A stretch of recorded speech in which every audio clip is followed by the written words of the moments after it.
Snart är det dags för Stanley Cup-final och jag är faktiskt taggad. Det är jag. Jag hejar på Edmonton Oilers. Men det är också alltså det är Edmonton också är det också, Dallas. Liksom, Dallas har varit kul om de vann. De har sett bra ut, men jag vill att McDavid ska ta sitt Stanley Cup-seger och vinna pokalen liksom. Florida ser ut att gå till final, får se om de gör det. Men då ska vi ta och kolla på när NHL-spelare använder 100% av sin hjärna, det vill säga när de är smarta. Innan vi börjar, vilka vill du ska lyfta Stanley Cup? Det hade varit kul att veta. Och vill ni ha mer i NHL? Skriv det. Okej. Lundqvist, vad gjorde han? Skallade pucken. But Ryan Kessler was even smarter because he vad gör du? Satt han på pucken? Vad gör man då? Yeah, NHL players will think of anything. I mean, Quinn Hughes stopped the goal by shoving his own teammate. Oj, han knuffade lagkamraten. Det är så jävla, det där är så smart. Och att lagkamraten håller balansen. Crosby took his IQ to the next level. Crosby, smart spelare. Lost his stick, Crosby did the unthinkable. Han flickade upp hans klubba. Fan vad fint.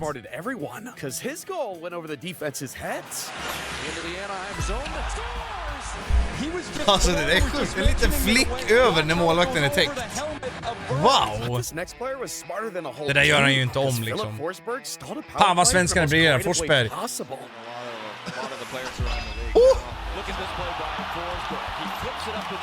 Alltså han gjorde något liknande. Var det mot Tjeckien? Han lobbade över tunnel och så här. Nej, Forsberg vilken jävla spelare. Synd att han inte gjorde så mycket mål under VM.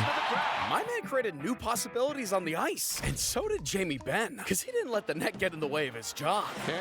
Det får man inte göra, va? Aldrig att man får göra sådär. He was the first to think of that, but this next smart play was a damn highlight, because nobody saw Clark MacArthur's creativity coming. Okej, han är kreativ här då. Åh, NHL-mål! Alltså, tv-spelet är NHL-mål liksom. Fy fan. Snyggt. Forsberg igen. Han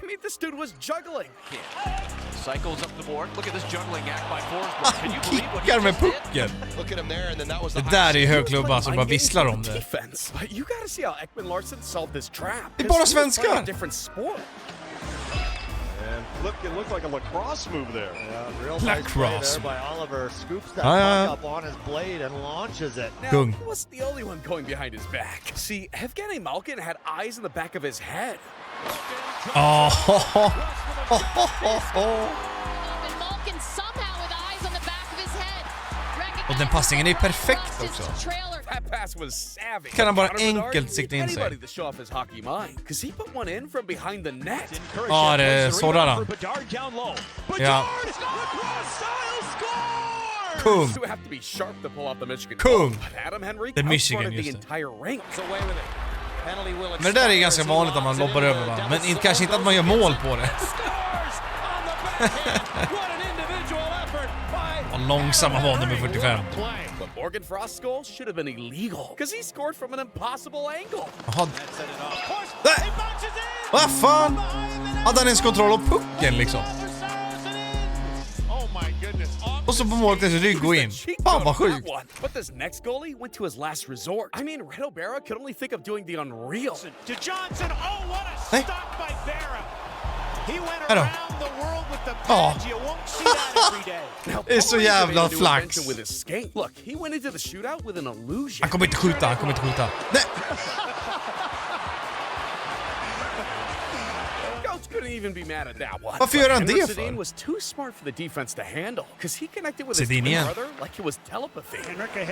Alltså wow. Wow, vad smart. So he stays on side, perfect. That's chemistry you can't teach. But you have to think fast for Jonas Donskoi's mastering. See, he flipped one over the goalie's dome. Han når knappt liksom.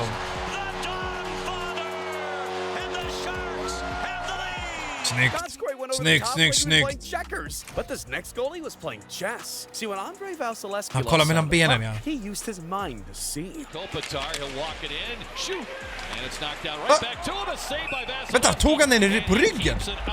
I plocken! Fy fan vad sjukt. He wasn't giving up anything. Fy fan vilken sjuk vinkel det They var. played keep away and killed off the Red Wings power play. Vad gör de det då? Och vad gör de i Detroit? De åker ju ingenting. Men, hallå, ni lär sätta monsterpress. Jag fattar för publiken buar. Ja. Kämpa lite för fan.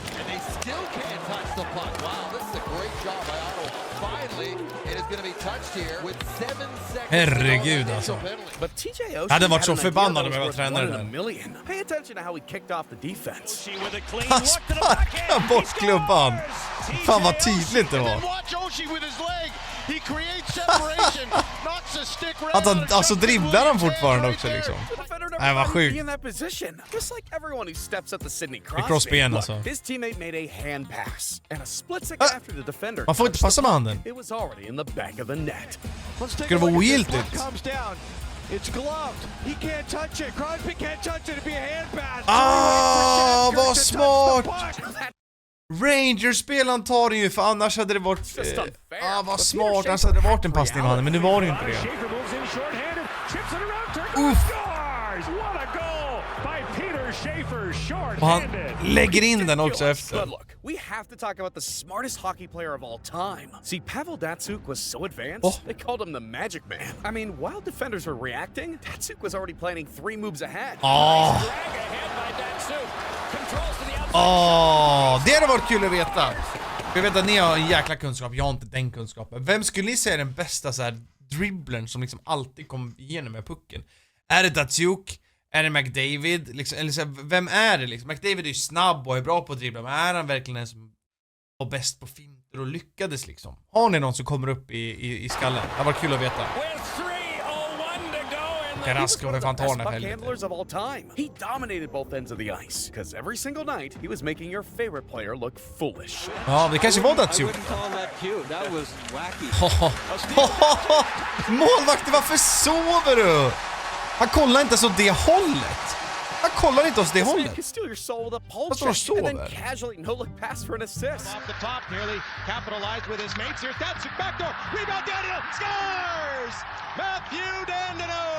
Some strength, some use speed, but pure hockey IQ got the first female coach in the NHL. Okay, första kvinnliga was tränaren. destined for greatness. I mean, she was born the same day Manon Rhéaume became the first woman to play in an NHL game. The feature piece on Manon Rhéaume, she will start the second period for Gene Ubriaco and the Atlanta Knights, making her first appearance of the regular season. Now, Campbell played professionally in Europe, but continuing the career on the ice seemed impossible. She tried to market herself as a coach, but teams told her straight to her face that they would never hire a woman. So, continuing to do what she loved, she started a power skating program to improve player skills. And her new drills attracted 20 NHL players around the league. Next thing you know, she was hired as an assistant coach for the Coachella Valley Firebirds. As the first female assistant coach ever in the AHL, she led the third-ranked offense to back-to-back finals appearances. So while the Seattle Kraken searched for a new coaching staff, Campbell was back doing skating lessons in the off-season, but she couldn't believe what was next for her career. Dan and I had a very interesting first interaction. He actually contacted me through my power skating website, which would be the same way a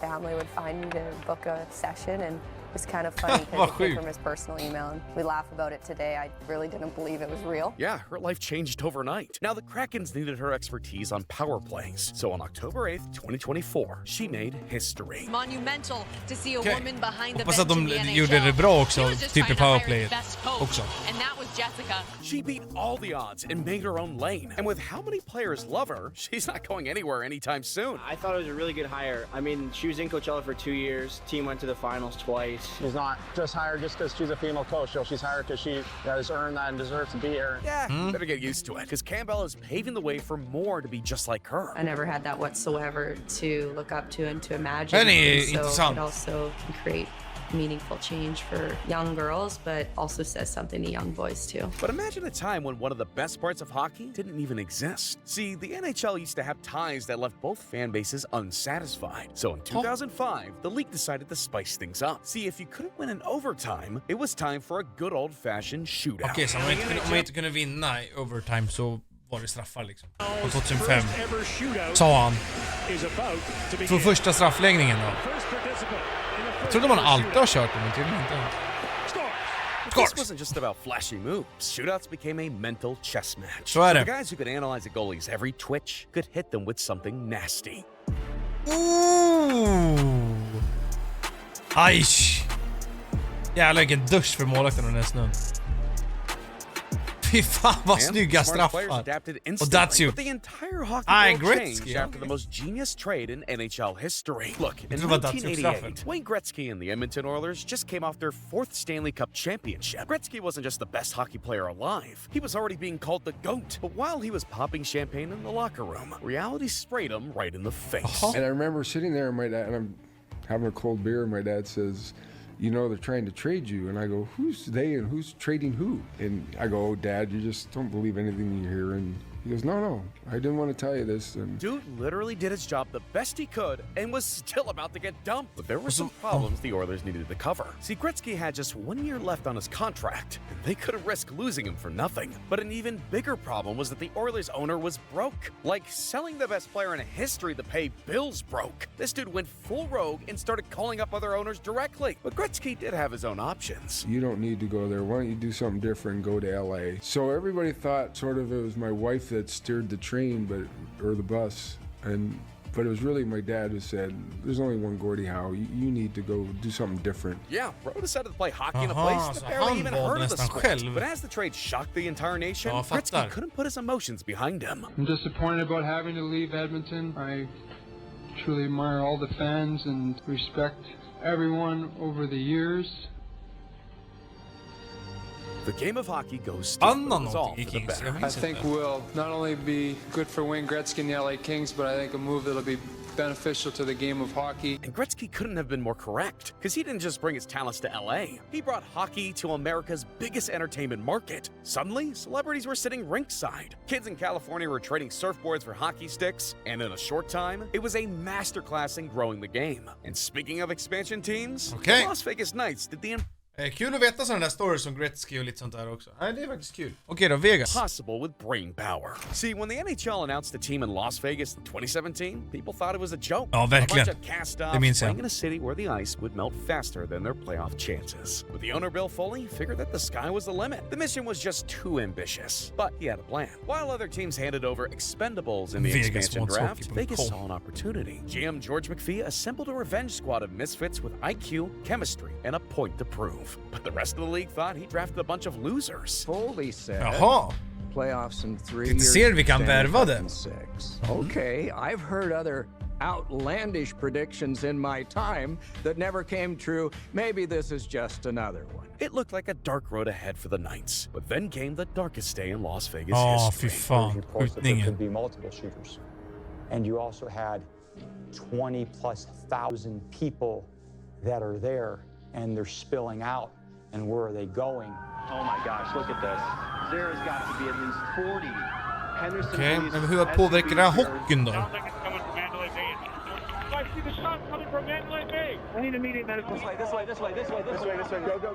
That way. The actual crime scene, it's over 3 square miles. The tragedy was the largest mass shooting in American history. Las Vegas wasn't just about fun and games anymore, and the new players in the city wanted to take action. I think we should do something, and everybody was willing to do it. We wanted to be there for Derek and the city and everybody. The Knights understood something deeper. They used their brains and hearts to lead a city through pain. And that night, hockey wasn't just a game. It was healing. I met my wife here. My kids were born here. And I know how special this city is. To all the brave first responders that have worked tirelessly and courageously throughout this whole tragedy, we thank you. To the families and friends of the victims, know that we'll do everything we can to help you and our city heal. That speech came in the night's home opener. What came after was nothing short of a spectacle. Guys like Marc-Andre Fleury played like they could read minds, and Jonathan Marchessault skated like he unlocked a cheat code.